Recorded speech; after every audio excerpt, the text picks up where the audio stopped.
Hi, it's Professor Ryan from Knights Around a Table. What is the difference between tactics and strategy? Today on Board Games 101!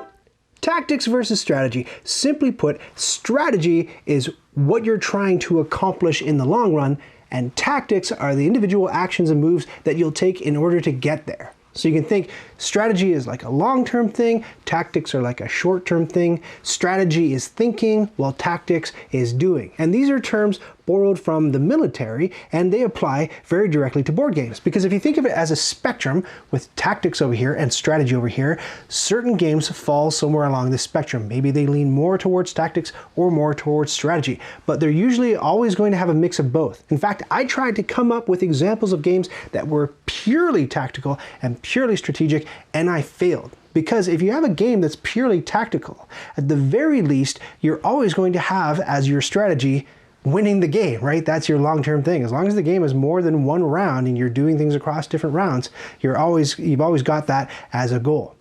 But a good game to look at to start thinking about tactics versus strategy is maybe Seven Wonders Duel. In that game, there are 3 different ways to win, right? So you can win via a military strategy, or via a science strategy, or via civilization strategy.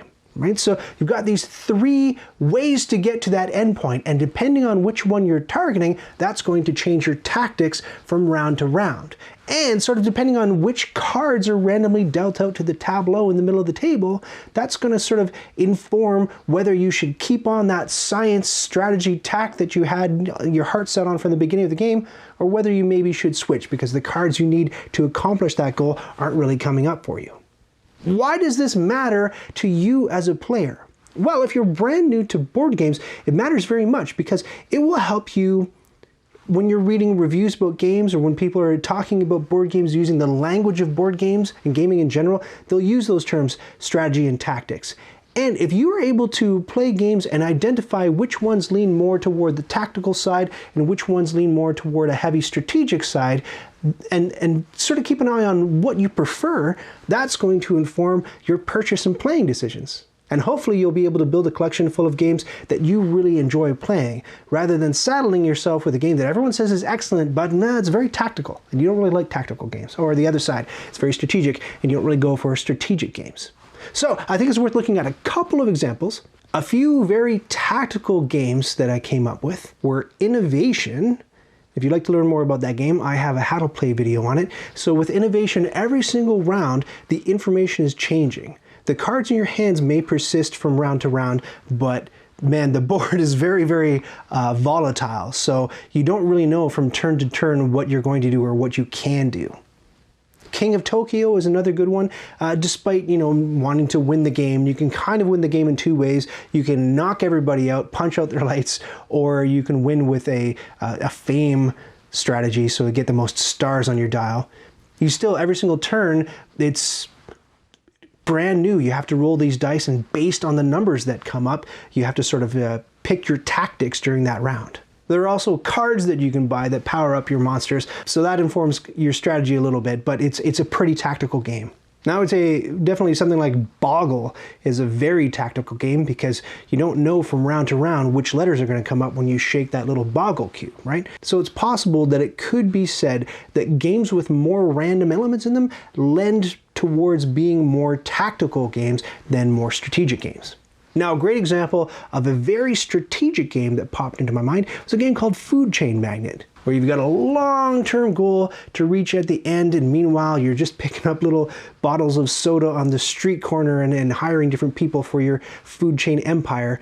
And I think one of the ways that you can tell if a game is very strategic, again, is the lack of reliance on luck.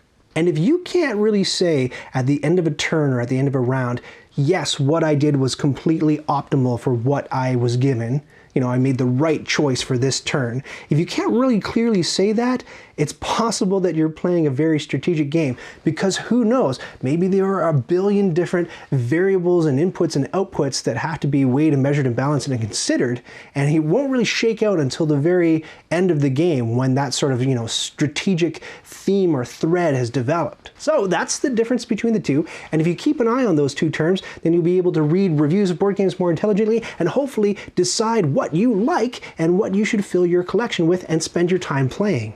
Now, for my TAs in the room who all know all this stuff already, I'd like to ask you, are you a player who leans more towards the tactical side, or do you lean more towards the strategic side? And if you're on team tactical, tell me what your exemplar is, what your best example of an almost purely tactical game is. And if you're a big strategy fan, what's your favorite strategy? I want to know. Let me know down in the comments and we can hash that out and talk about it. If you'd like to meet me in person, you can join the Discord server, and there's the link at the bottom of the screen. Thanks so much for joining me, and we'll see you next time on Board Games 101. Knights Around a Table is the only place you can earn your PhD in board games. Knights Around a Table is not an accredited educational institution. Really? I thought we had that set up in Uruguay. To see a full course syllabus, go to knightsaroundatable.com. To fund an endowment, visit me at my Patreon page. And as usual, click the subscribe button and the bell to get notifications when new course materials are available. If somebody returns my chalk, none of us have to speak to the dean.